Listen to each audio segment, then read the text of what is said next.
with Saima. Tonight's episode is all about resilience, faith, and inner strength.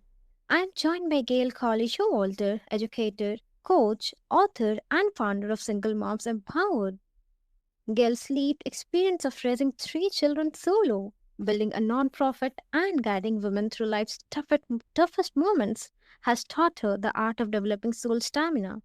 So, get ready for a heartfelt conversation on staying strong, even when life feels overwhelming. Gail, welcome to the show. Thank you for having me. I'm delighted to talk to you over such a long distance. Oh, so am I. It's amazing. So, Gail, let's start with you have walked the path of single motherhood and built a mission from that experience. So, can you share that? What does soul stamina mean to you, and how do you discover its importance? I got that phrase from a book by Carolyn Mace, which is called Entering the Castle. And it's based on a book that was written in the 1500s by Sister Teresa of Avila. But I very much related to that simple phrase, soul stamina, because it's one thing to have physical stamina. And at my age, it's really one thing to have any kind of stamina. But the thing about it is, when the stamina comes from the soul, when you have a strength within you that comes from your soul, that is the most important kind of strength. And I didn't realize that I had soul stamina until I was put to the test with a really awful divorce when I had three little children, and had every expectation that my life was going to be wonderful, delightful, just like my sister had been. And it didn't turn out that way. And then I learned many years later, after I've married again, that there are over 10 million single mothers in the United States, but there are even more in India, which really surprised me. And so I have a great passion for single mothers. I was single for 16 years with those three kids. And even though I had education, I mean, I could teach school. I had that job. But the strength, the inner strength, is what kept me going. My soul, my beliefs, my faith, all of those things were much more important than anything else. But even moms who have that struggle. You know, they struggle financially, they may struggle emotionally, in many other ways, just getting by. So we have found a nonprofit to help with that. Mhm. I love that. Gail, your work is more than coping. It's about finding joy and empowerment even in tough times, right? Yeah, empowerment is the big word. Yeah, that's part of our name, empowered, with the big ED at the end, because we believe in helping mom get educated so they can work. Because a lot of moms get pregnant very young, and then they're stuck. They don't have a male figure. They don't have a husband, and they don't. It's just them and the kids. So they have to work somehow to put a roof over their heads and food on the table. And in order to do that, they just have to work. And the jobs are not as lucrative. They're not as good if they have no education. So I believe in education for women, especially in these situations. I went back to college myself a couple of times to help improve my situation. And so I'm a big believer in the empowerment of women all over the world. And that's why I write about it and I talk about it and I campaign about it. And it's my soapbox, you might say. Mm-hmm. And as you said, the word empowered with the last ED in caps, that's really thought provoking. Yes, it's important. Mhm. So, have you ever seen someone's faith transform their entire outlook during a really difficult season? Oh, yes, yes. Um, I spent a lot of time in prayer and in intense meditation Mhm. uh, during those years. And I listened for answers. I teach about solitude and the importance that if you're going to have of strength of your soul, you have to spend some time alone. And that time alone gives you a chance to hear that inner voice give you direction, because I believe it does. I don't think any of us have all the answers on our own. And sometimes we scramble around trying to get answers from other people. Oh, I have a problem. I'm going to go talk to so and so about that.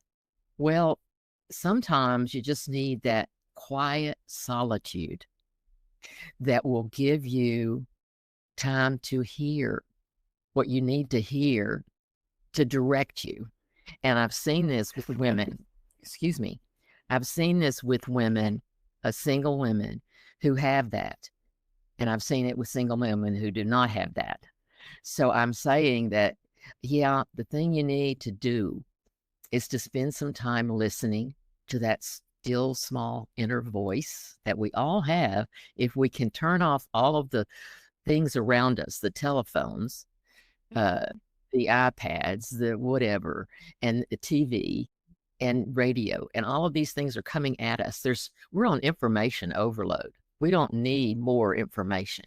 What we really need is some solitude, some time alone, some time to think, to meditate, to listen to what our soul has to tell us. Inspiring to hear how faith can act as both an anchor and a launching pad for new growth, right?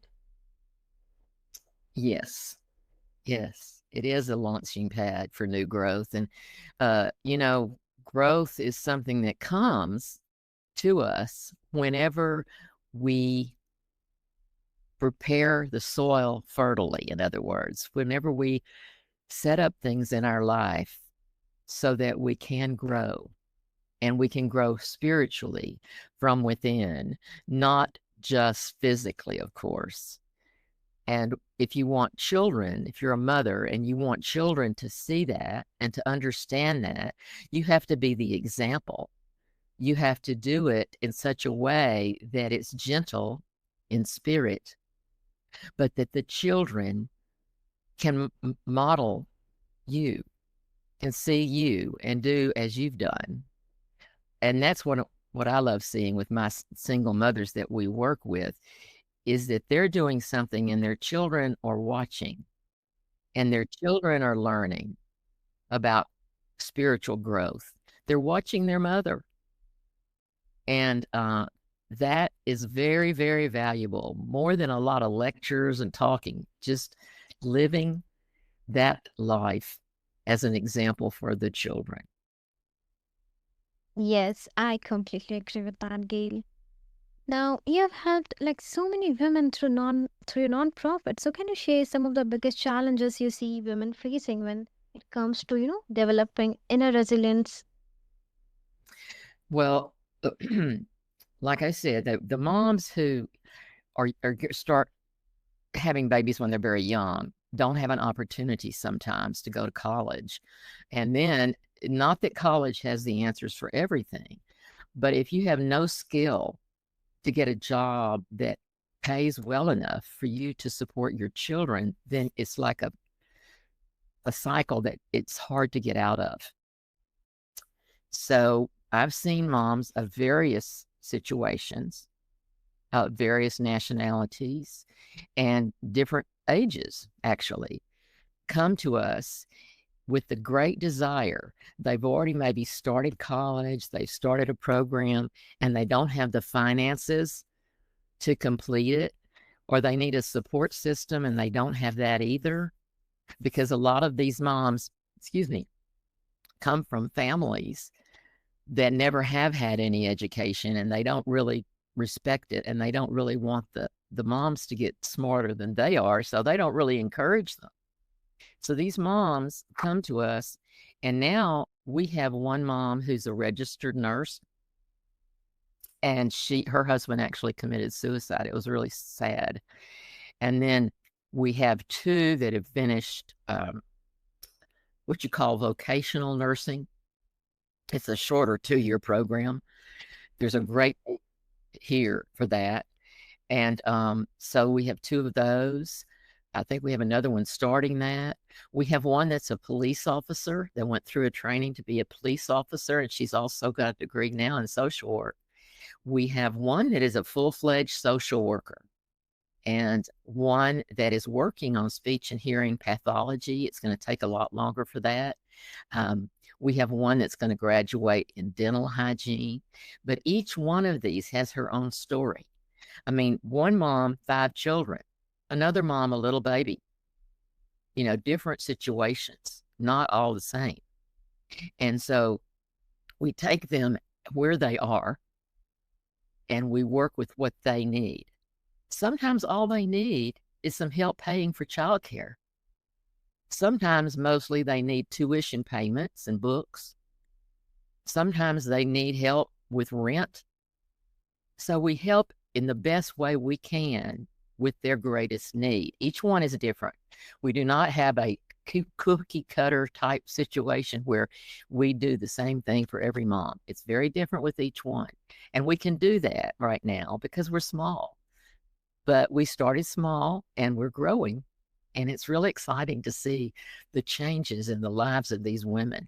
When they graduate and they go to work, it's amazing what happens.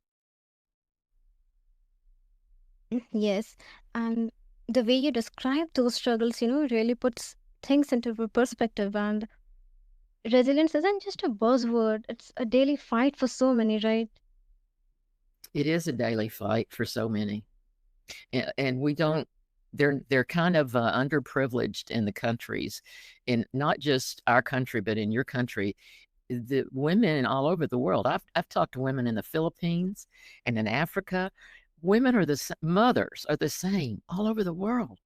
They want what's best for their children, and that's the same for all of us. And yes, they need respect. I think in every country they need respect and not be condemned or judged for what they've experienced. Yes, absolutely, yes. So, how do you guide women to, move from just surviving to truly thriving? Well, first of all, it starts in here. You've got to have an attitude that I can do this. I can get out of this situation, that there is a way. And then you go to your, like we did talked earlier, we go to the soul and we listen.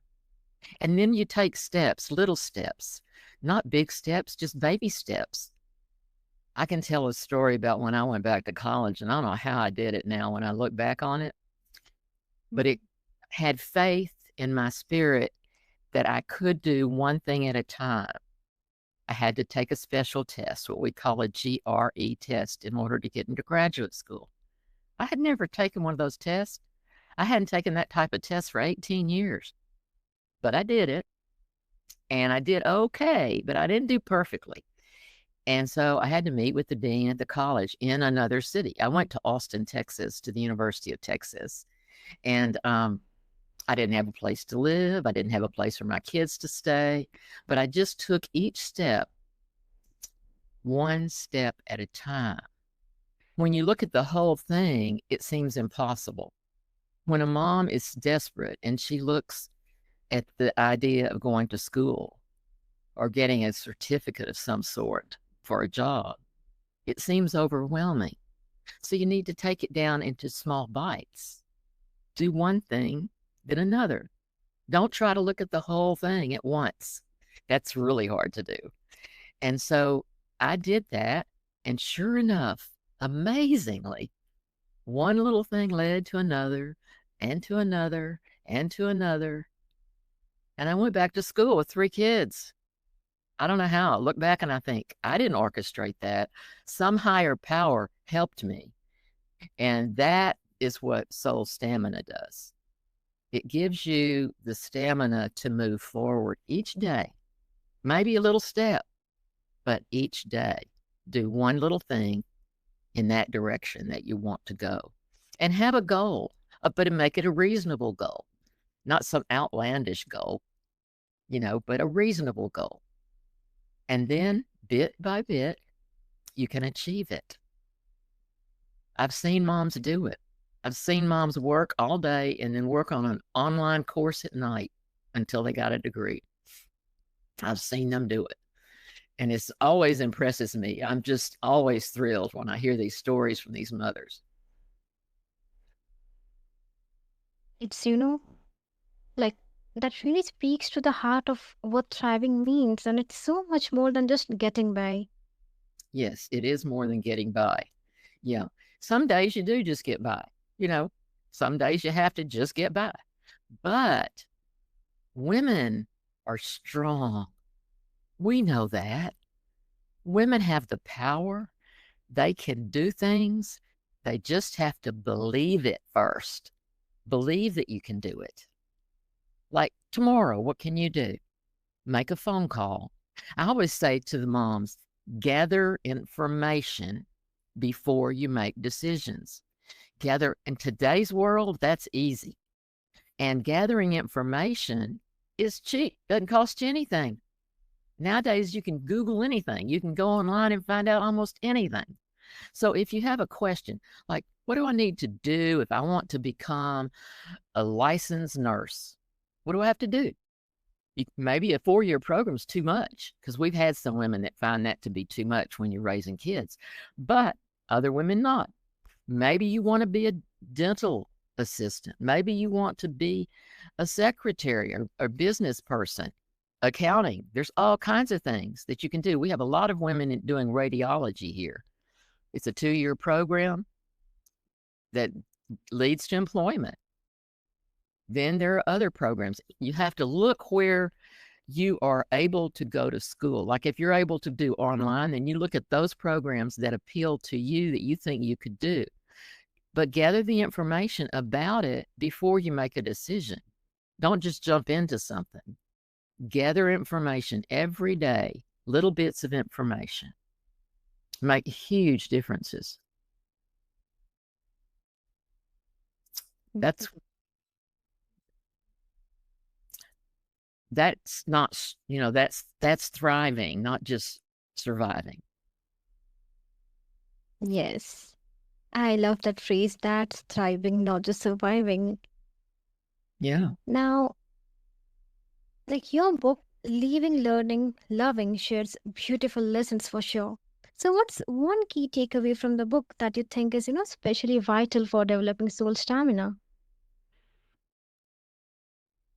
That's a good question, hard question. Um, Mm.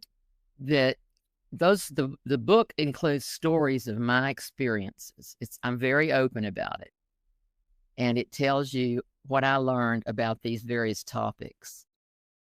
I think that women need to feel the power within them. And in the book, I talk about grieving, I talk about boundary setting, I talk about knowing yourself, which is what you do when you go into solitude. You get to know yourself. But I also talk about personality profiling, which is something I trained in quite a while. And then I talk about prayer. I talk about learning. I'm a big believer in learning because every time you learn, you give yourself power in some area. Even if it's learning how to bake a cake, you know how to bake a cake, and that gives you some power you didn't have before. So I think that women need to start identifying their gifts, identifying what they're capable of doing, and then look for avenues where that is needed in the world. The world's lots of needs in the world. So if you look for places that need what you have to offer, you will find your path. I always tell them, stay on the path with the light at the end. That's remarkable, Gail. Thank you. So, mhm. For listeners, what's your encouragement for those who feel like, giving up? Mm. Take a bubble bath. Treat yourself. Treat yourself mentally. Do something for yourself. Here in the US, today is Mother's Day. And, we all think about our children on Mother's Day, or we think about our mothers. And I think that women who are to the point where they're distressed, they don't know what to do, or they can't feel like getting up in the morning, treat yourself gently. Shampoo your hair, do your makeup, or whatever you do that makes you feel better. Dress in something that makes you feel good. Take a walk. Do something. It doesn't have to be big. Just do something for yourself. I used to tease my moms. I said, okay, get some candles, get in the bathtub, light the candles, and turn some music on, and just rest for a few minutes. Without the kids, just rest. And so when you come up from resting, you will probably have some level of strength that you didn't have when you started. Mm-hmm. Yeah, that's exactly the, kind of hopeful, actionable advice women needed when they're running on empty. Yeah. And we know Great. that do. Mm-hmm. Yes, yes. Thank you for sharing your strength, wisdom, and heart with us today. And to all our listeners, if you're feeling stretched thin, remember, soul stamina grows one small act of courage at a time. And check out Gail's book, Leaving, Learning, and Loving, and a non-profit Single Moms Empowered for more inspiration. Keep going, keep growing, and keep shining your soul.